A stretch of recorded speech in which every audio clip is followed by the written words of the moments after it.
Imagine two coworkers starting the same job on the same day, earning the exact same salary. 10 years later, one of them has a net worth of almost $300,000.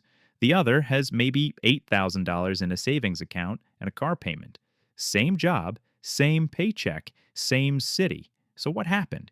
It wasn't that one got lucky or inherited money. The only difference, the only one that mattered, was how they thought about the money that came in every 2 weeks. One of them consumed it, the other one deployed it. And that gap, that tiny invisible difference in thinking, turned into a six-figure gap in wealth. That difference has a name. It's called the owner mindset. We were taught to earn, spend, and save whatever's left, but people who actually build wealth flip that completely. They earn, invest, and spend whatever's left. Same dollars, completely different destination. Let me paint a picture for you. There's someone named Marcus. He's 28, works a solid job making about $55,000 a year. He pays his rent, his car note, puts a little into savings, and spends whatever's left. He's doing what he was told. Go to school, get a good job, save what you can. Sounds responsible, right? But Marcus has been doing this for 6 years, and his net worth hasn't really changed. He's not broke, but he's not building anything either. He's running on a treadmill. That's the employee mindset. I trade my time for money, I spend that money on my life, and whatever's left is what I save. It's reactive, it's linear. The problem is your income has a ceiling, but your expenses almost never do. Lifestyle inflation creeps in, costs go up, and suddenly you're making more money but saving the same amount or less. I've seen people making $150,000 a year just as stressed about money as people making $50,000 because their lifestyle inflated with their income, but their wealth didn't. They're high-earning employees, not owners. And the psychological weight of that is real, because deep down they know that if they stop working, the money stops too. But here's what most people miss. The alternative isn't quitting your job and starting a business. The real shift is learning to direct some of your income into things that generate returns, into assets that work even when you're not working. That's the owner mindset. You don't need to own a company to think like one. You just need to start treating your money like a tool that builds something instead of something that just passes through your hands. An owner looks at every dollar and asks, is this dollar being deployed or is it just sitting there?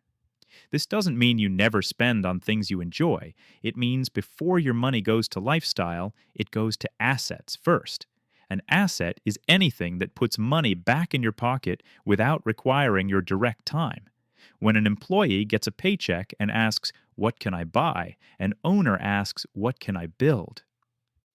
Let's get specific. Take $400 a month, about $13 a day, and invest it into a low-cost S&P 500 index fund. At an average historical return of around 10% annually, that turns into roughly $90,000 in 10 years. In 20 years, it's around $300,000. And in 30 years, it's over $790,000.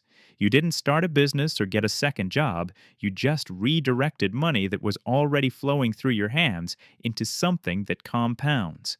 That's the owner mindset at its most basic level. You're buying tiny pieces of real businesses.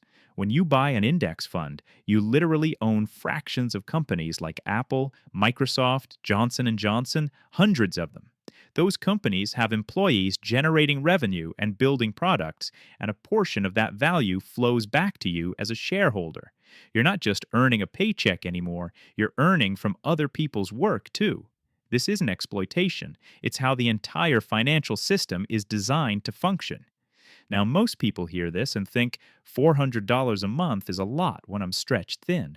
I get that, but you don't start at $400 if that feels impossible. You start at $50 or $100. The exact number matters less than the habit of paying yourself first. You automate it so you never have to make the decision. It just happens. That's dollar cost averaging. Investing the same amount every month regardless of what the market is doing. It removes emotional decision-making, and it's boring, which is exactly why it works. Now, the container matters almost as much as the investment. Here's the system. First, if you have a 401k with an employer match, you start there. A company match is free money. If your employer matches 50% up to 6% of your salary and you're making $55,000, that's an extra $1,650 just for participating. Don't leave that on the table. Next is a Roth IRA. For 2026, you can contribute up to $7,500 per year if you're under 50.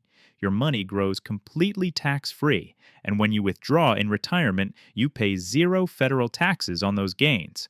If your investments grow from $7,500 to $75,000 over a few decades, you own no penny on that $67,500 in growth. Then there's the Health Savings Account, or HSA. If you have a high deductible health plan, you can contribute up to $4,400 as an individual in 2026. It has a triple tax advantage. Contributions are tax deductible, your investments grow tax free, and withdrawals for qualified medical expenses are tax free. Most people don't even know they can invest the money inside it. So the system is 401k match first, Roth IRA second, HSA if you're eligible, and then a taxable brokerage account for anything beyond that. Each container has different tax advantages, and using them together is one of the biggest wealth multipliers available to everyday people. It's the difference between consuming your income and deploying it. It's the difference between the treadmill and the launch pad. It's the owner mindset, and you can start today. Most people get the math. They've seen the charts showing how compound interest can turn small amounts into a fortune over time, and yet they don't invest. Why? It's not laziness, it's psychology. There's this thing called present bias. It means we're wired to overvalue what feels good right now and undervalue what will benefit us way down the road. Spending $200 today on a new gadget or a nice dinner out gives you an immediate dopamine hit. You can feel it. Investing that same $200, it gives you, well, nothing you can feel right now. It's an abstract gain for a future version of you that barely feels real. Then there's loss aversion. Psychologists have found that we feel the pain of losing money about twice as intensely as we feel the pleasure of gaining it. So when the market drops 10%, your brain isn't just concerned, it's screaming, sell, get out, protect what's left. But if you look at history, every single major market downturn has been followed by a recovery. The people who panicked and sold, they locked in their losses. The people who just stayed the course, they came out ahead every single time. I remember the exact moment this all clicked for me. I was checking my small investment account and I saw that my dividend stocks had paid out $142 that month. Now, $142 wasn't life-changing money, but here's what was.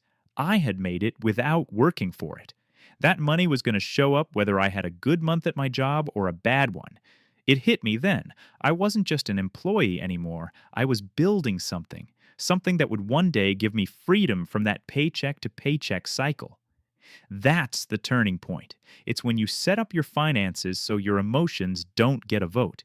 You set up automatic investments. You decide to check your portfolio quarterly, not daily, because you're not a trader trying to time the market, you're an owner. And owners don't sell their entire business just because of one bad quarter. They hold, they reinvest, and they think in decades, not days. When you truly shift from the employee mindset of I earn and spend to the owner mindset of I earn, deploy, and build, something fundamental changes. You stop seeing your paycheck as just a way to survive until the next one. You start seeing it as raw material, fuel for a machine that is quietly building your financial freedom in the background. That's not motivational fluff. It's literally what happens when compound interest is given enough time and consistency to do its work. So, here are your next steps. Step 1, if you have a 401k with an employer match, log in this week. Make sure you're contributing enough to get the full match. It's free money. If you're not sure how, call HR. It takes 10 minutes. Step 2, open a Roth IRA if you don't have one. Go to Fidelity, Vanguard, or Schwab. It takes about 15 minutes online. Then set up automatic monthly contributions. Choose a broad index fund and just let it ride. Step 3, automate everything. Set up automatic transfers from your checking to your investment accounts for the day after you get paid. When the money moves before you even see it, you'll never miss it. A good system will always beat willpower. Step 4, track your net worth, not just your income. Use a simple spreadsheet or an app to monitor your assets minus your liabilities. Update it once a month. Watching that net worth number grow, even slowly, is what reinforces the owner mindset. And if you're thinking you don't have enough to start, listen, putting in $25 a month is infinitely better than waiting until you feel like you can afford $500. You're not just investing money, you're building the habit. The amounts will grow as your income grows. The gap between people who build wealth and those who don't isn't really about income or intelligence or luck. It's about this one shift. It's deciding to stop thinking like someone who just earns money and starting to think like someone who owns something. You don't have to quit your job. You don't need to start a company. You just need to take the money that's already flowing through your life and point some of it towards assets that grow. That's the entire game. It's just small, consistent actions compounding over time. It's not sexy, it's not fast, and nobody's going to make a viral video about you quietly investing $200 into an index fund. But 20 years from now, when your portfolio is generating passive income while you sleep, that's when you'll feel the true weight of this shift. Now, I'm not a financial advisor, this is just for education, but education paired with action is how real wealth gets built.